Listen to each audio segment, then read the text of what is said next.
Magandang araw po.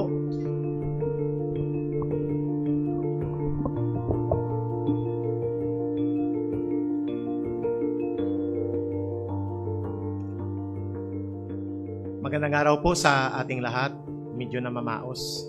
I was interviewed for 2 hours almost doon sa radio na pinanggalingan ko sa Iloilo ng 2 radio station magkasunod. So, kaya pawis na pawis and namamaos ako.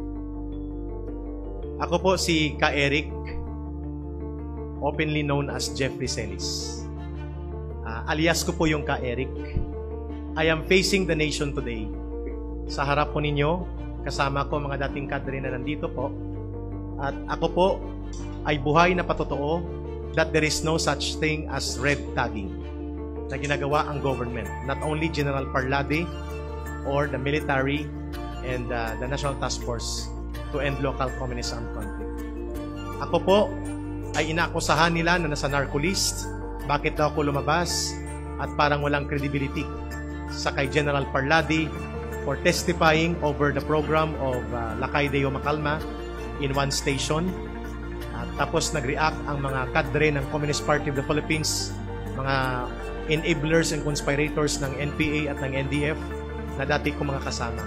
Now is the time to tell the truth. Pasensya na sa taga-IATF, hindi mo na ako mag-mask so that they will know that I am not hiding. And I will expect a confrontation with them. So, hindi ako mahilig gumamit ng Facebook. I am very thankful for media to come today. Sa likod ko po, hindi pa po sila exposed in the real names. Pero mga kasama ko po sila at mga kadre din ng CPP, NPA, NDF. At may isa dyan o dalawa na mamaya pag tanungin nyo pertaining to Gabriela Youth, Anak Bayan, Kabataan Party, bago sila mag-NPA, kagaya ko rin, they can face, the rest maybe hindi pa, kung kinakailangan. I know some of these are getting us live feed. So this is worldwide. Una sa lahat ay I request my wife and my children na kung maabot kayo nitong broadcast na ito, hindi niya alam magpapa-interview ako ngayon. Kung papatayin man ako ng CPP, NPA, NDF, at least pinatay ako for the cause of peace. Because I want to contribute to the cause of peace for this nation and for the cause of the future of our children. Hindi po ako lumabas para suportahan lamang si General Parlade or the Armed Forces of the Philippines. Lumabas po ako para sa taong bayan. The deceptive, manipulative, and skillful, masterful lies of the CPP, NPA, NDF, and the recruitment of the different sectors, more particularly of the youth sector and students, must be put to stop. Ibig pong sabihin, lumalabas ako not because I want to support only General Parlade or the Armed Forces.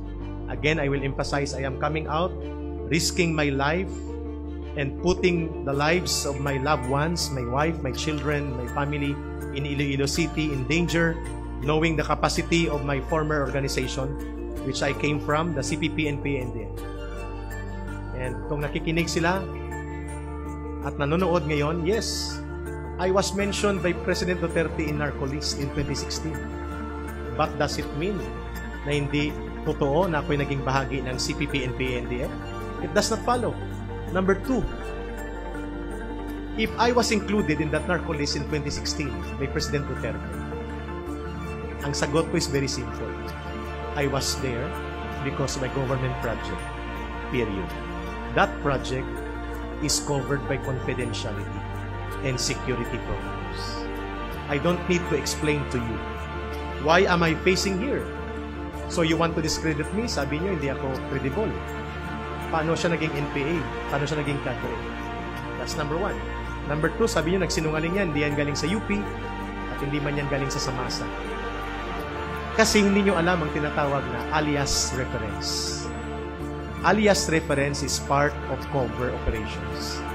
Because you've blown up my cover, and you are sending out the message, Mr. Lian Porquia and Mr. Obit De Castro, you're sending out the message in behalf of the CPP, NPA, NDF, which you know and I know and we all know you belong to matagal ng panahon, you're sending out the message in behalf of the CPP and PNDF na papatayin niyo ako at ipapapatay ako sa NPA.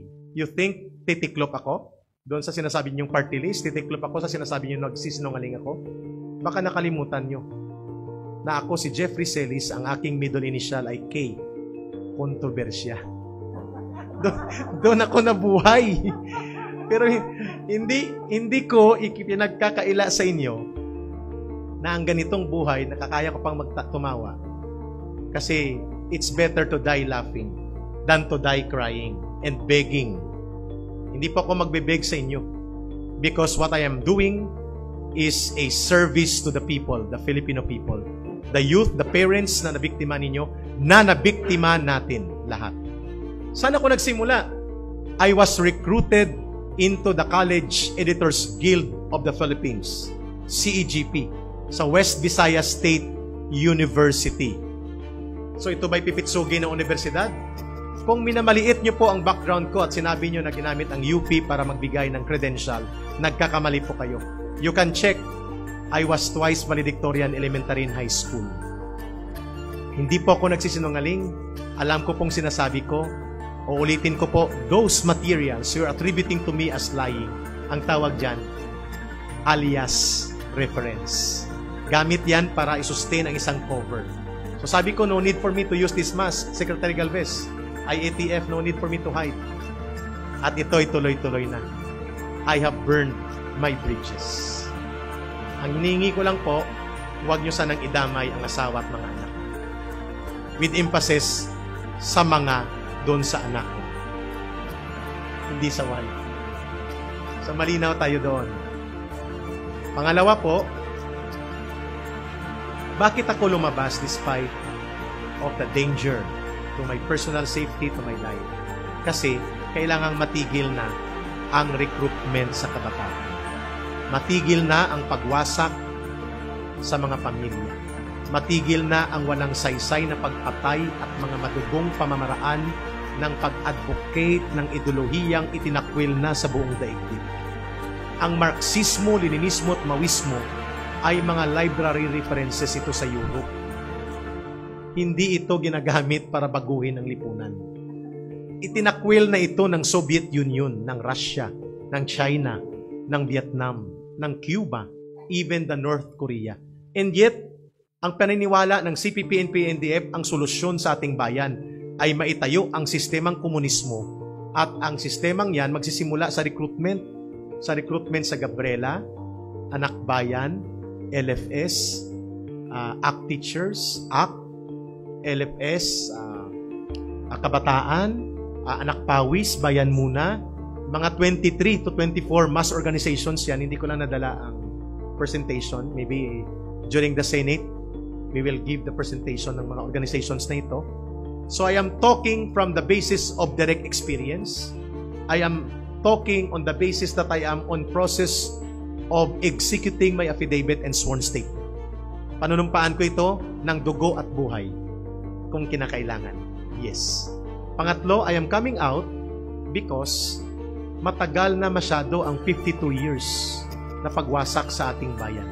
We are bleeding 100 billion pesos every year para punduhan lang ang internal security operations at ang counterinsurgency operations. Pero ang hindi na-address, hindi lamang ang CPP and PNDF sa kanayunan, sa red area, sa armado. Ang hindi na-address, itong pag-infiltrate ng schools, pagre-recruit ng mga senior high school, pagkawala ng kabataan mula sa FEU, pagkawala ng kabataan mula sa PUP, sa Santo Tomas. Umiiyak ang mga nanay, kagaya ng nanay kung umiiyak at mga nanay namin nang ma-recruit kami. We're turning only 18 years old that time nang ma-recruit kami ng mga kadre ng CPP and PNDF. Nagsimula kami lahat sa legal na organisasyon. Quote-unquote. Kasi hindi yan purely legal. Akala mo lang legal muna. Kasi 3 months, 4 months thereafter, i-recruit ka sa underground organization. Kabataang Makabata. KM. KM, kung ikaw ay youth and student sector. LFS, CGP, Anak Bayan, Student Christian Movement of the Philippines, NUSP, and then other organizations being infiltrated all over the country. Ito ang recruitment. They do not start right away into the underground. You start from the above ground. anti-tuition fee increase, anti-dorm fees, lahat ng issue, including pakikialam sa issue ng mga manggagawa, welga, lahat. These are advocacies. These are legitimate, valid issues that demand correct, proper, and timely responses from the government to resolve. Yes. But it does not mean na ibabagsak mong gobyerno kung hindi na-solve ka agad. It does not mean papatay ka ng kapwa Pilipino, mag-aarmas ka, magbubomba ka, mga ambush ka ng pulis, papatay ka ng sundalo na may nawawalan din ng mga tatay at mga pamilyang nang umiiyak, kagaya din namin pag namatay kami sa labanan. And yet, ang aming mga leaders, kagaya nila dyan, nila Teddy Casino, Carol Araulio, at nila Obet de Castro, tumanda ka na, Noy. Nagkalumot ka na sa syudad, ayaw mo rin mag-NPA, tapos pa post-post ka pa. At tinatakot mo ako ng narco-list. Di ba't hindi ka nalang nag-NPA? Napaka-ipokrito mo naman. Ilang kabataan ang nirecruit mo? Napaka-ipokrito mo para sabihin mo na ikaw ay aktivista lamang. Excuse me, mga anak nyo ba nirecruit nyo? Oh, di ba? Saan ang mga anak nyo? Now, kaming babalikan nyo. If indeed you are not part of the CPP, NPA, NDF as you profess into high heavens that you are not part of it, if you are not involved in the operations, recruitment by way of conspiracy or direct activities to the CPP, NPA, NDF using the above ground organizations that you lead, if you profess na hindi kayo kasama ng CPP, NPA, NDF and you do not do underground movement operations, then come out in the open today and condemn CPP, NPA, NDF for all the destruction and for all the killings and terrorism and for all the bloodshed it has brought to the country.